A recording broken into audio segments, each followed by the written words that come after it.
হালুয়া রুটি খাওয়া বেদাত, খাইলে গুণ হইব, হালাল খাবার খাইলে গুণ হইব, এই কথা আমি জীবনে শুনছি না। মানুষের বিবেক থাকা উচিত। আমি কি বলতেছি, আরে কোনো এক সময় অনলাইন ছিল না, ইন্টারনেট ছিল না, তথ্য প্রযুক্তি ছিল না। বাংলাদেশ যখন বলছিলেন যে ডিজিটাল হবে, অনেকে বলছিল ডিজিটাল না জানে কি। ডিজিটাল যখন হয়ে গেছে, ঘরে বসে 4G 5G ওয়াইফাই চালাইতেছেন, সারাদিন ই উঠতে থাকতে মন নাই, উঠানে যায় একটা ডাউনলোড দিতেন, 3 ঘন্টা পরে ডাউনলোড হইতো, মন নাই। এখন থেকে ঘরে বসে এসে উপেনে দেখতেছেন কত সুন্দর ওয়াইফাই। আসেন, কানেকশন করতে চান, আল্লাহর ঘরে মসজিদে আসেন, মসজিদের প্রতি দরদ বাড়িয়ে দেন। এই পৃথিবীতে সবচাইতে নিকৃষ্ট জায়গা হলো বাজার, এই পৃথিবীতে সবচাইতে উত্তম জায়গা হলো আল্লাহর ঘর মসজিদ। কথা বলুন, ঠিক কিনা বলেন? আমার যুবক ভাইরা, আমি কাউকে হেয় করে বলছি না। আপনি নিজের মাথায় নিজে কুড়াল মারতেছেন, আপনার সন্তানকে বরকতময় রাত থেকে দূরে সরাচ্ছেন। এমন অনেক শহরে মসজিদ আছে, এই শবে বরাত আসলে তাড়াতাড়ি এশার নামাজ পড়ায় ফেলা। এতদিন লম্বা সূরা পড়তো, দেখবেন শবে বরাতে ছোট্ট সূরা পড়বো, তাড়াতাড়ি তালা মাইরা যায়, ঘুমায় থাকবো, ফজরের পরে এসে মসজিদ করবে। কথা কোন ঠিক না বেঠে? এগুলো আমরা মানি না, এগুলা মানি না। সারা রাত ইবাদত করবো, রাজি আছি না নাই বলেন? এই জন্য আল্লাহর হাবিব বলেন, আয়েশা, আমার আল্লাহ রাব্বুল আলামিন বান্দার দিকে তাকাবে, বান্দাকে সবচাইতে বেশি বেশি গুনাহ মাফ করে দেওয়া হবে।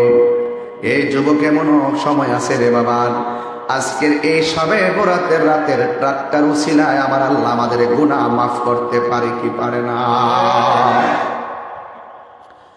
গুনাহ মাফের মালিক আমার আল্লাহ। এই জন্য আমার যুবক ভাইরা, প্রথম শবে বরাত দিয়ে শুরু করলাম, নাইলে আমার হক আদায় হবে না। এই জন্য আমি অনুরোধ করে গেলাম, বাজান ওয়াজের শুরুতেই বললাম, আগামীকাল সারা রাত আমরা নফল নামাজ পড়ব, সারা রাত আমরা কোরআন তেলাওয়াত করব, কবর জিয়ারত করব। হালুয়া রুটি কম খামো না বেশি খামো? আরো জোরে।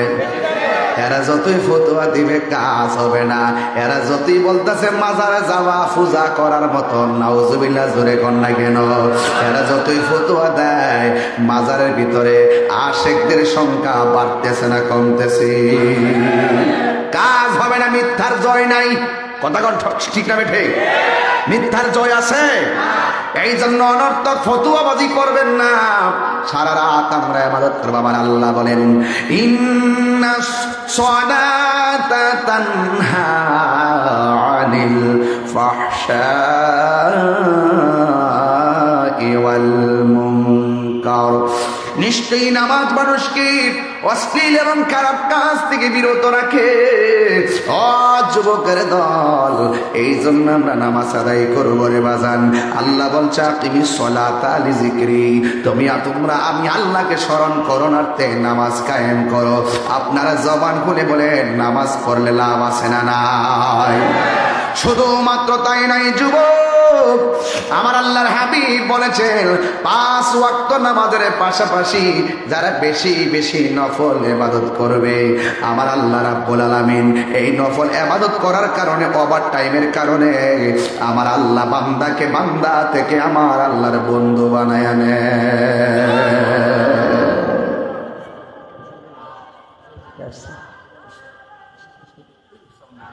নারে তাকবীর,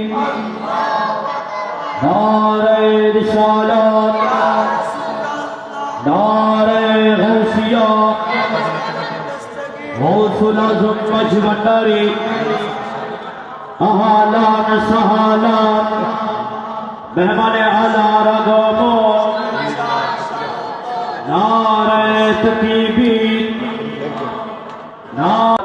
আলী হুসেন আরিফ সাহেব মহোদয় মঞ্চ উপস্থিত হয়েছেন। অসংখ্য শায়ের আলী সুন্নাত, অতিথিবৃন্দ, প্রশাসনের নেতৃবৃন্দ, মিডিয়ার বাইরে যারা উপস্থিত হয়েছেন, প্রত্যেক আন্তরিক মোবারকবাদ এবং শুভেচ্ছা জ্ঞাপন করছি। সকলে বলি আলহামদুলিল্লাহ। আমাদের আজকের মাহফিলের সম্মানিত সদারত যিনি করছেন, তিনি আমাদের মাঝে বিশ্ববোধনে এসে উপস্থিত হয়েছেন আল্লামা শাহ সুফি সৈয়দ আহমদ শাহ আল আরবাঙ্গির হুজুর তিনি এসেছেন, আলমাজ ভান্ডারী হুজুর, আল্লাহ পাকের হুজুর হায়াতের মধ্যে বরকত দান করে বলুন আমিন।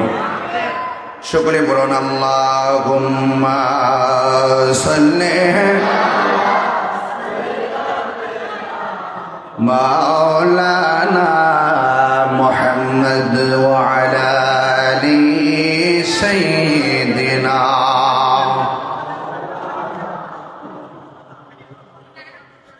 গভীর মনোযোগ। আল্লাহ রাব্বুল আলামিন কোরআন কারীমের মধ্যে বলে দিয়েছেন, ফাযকুরুনি আযকুরুকুম ওয়াশকুরুনি ওয়ালা তাকফুরুন।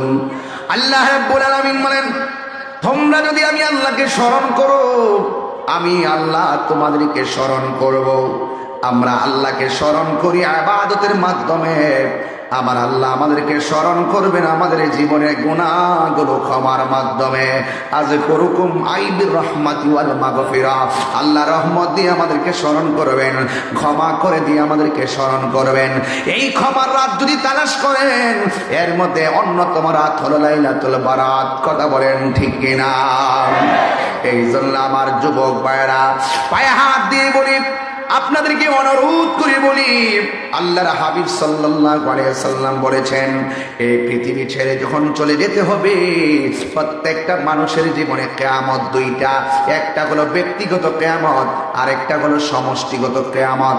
ব্যক্তিগত কিয়ামতের সমাপ্তি ঘটবে আজরাইলের থামার মাধ্যমে, আর সমষ্টিগত কিয়ামত হবে ইসরাফিলের সিংহা ফুৎকারের মাধ্যমে।